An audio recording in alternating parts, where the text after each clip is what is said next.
Well, you have a younger brother Yes, who I guess was a drug addict, yes, and he ended up actually testifying against your father. yes. So your father went back to prison at the age of 97. Yeah, well, he was 90, yeah, 96, 97, yeah. What did your brother say exactly? Well, he got himself in some trouble, and he agreed to cooperate, and became an informant.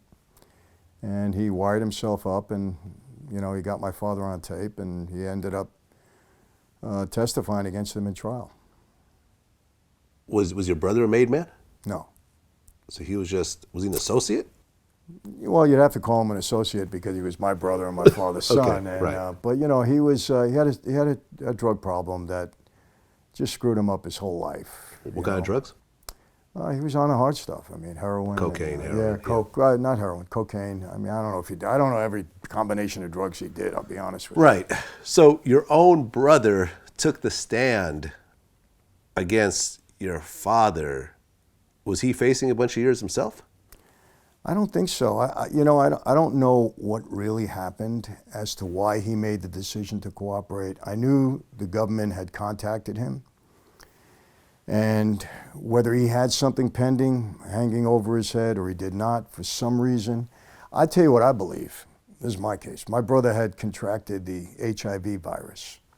The medication was very expensive. And I kind of think that he did this maybe for his health. That if he went into the program, the government would take care of his physical problems, and they did.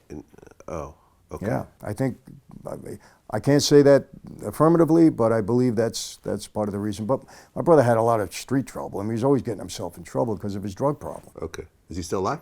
He is. He's still alive. Okay. And he straightened himself out. How many years did your dad get? He got 8 years at that point. At 97. Yes. He got 8 years. Yes. My God. The government wanted 15. The judge cut it in half. Okay. Did you ever talk to your brother after that? I did. How was that conversation? Look, I love my brother. I don't like what he did, but I understand when drugs take a hold of you, it's a tough situation. Unfortunately, my sister died of an overdose of drugs, and I saw my brother throughout his life with drugs, so we've had a lot of bad experiences. So I understood, what it did to him. I love my brother. I felt horrible about what he did. My father was destroyed over it. He couldn't believe it. And I spoke to him. He had, like a pang of consciousness about it at the time. And I think he was sincerely regretted what he did. And he's tried to make up for it. I mean, what could I say? I mean, look, fortunately, the target was my dad and not other people on the street. So for me, it was really a family matter. Forget the family, it was our family matter.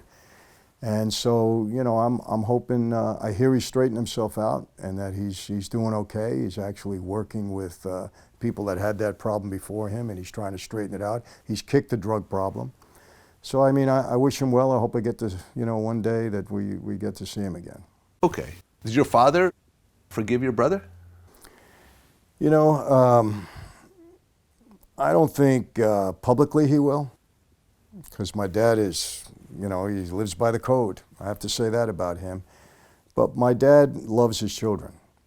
And I think he knew my brother had these severe issues. And I think as a father, that he would forgive my brother, again, because my brother did it with him. And look, we had a tough childhood. I mean, we didn't live like normal people. We had a rough life. And it wears on the family. I got to tell you this. So.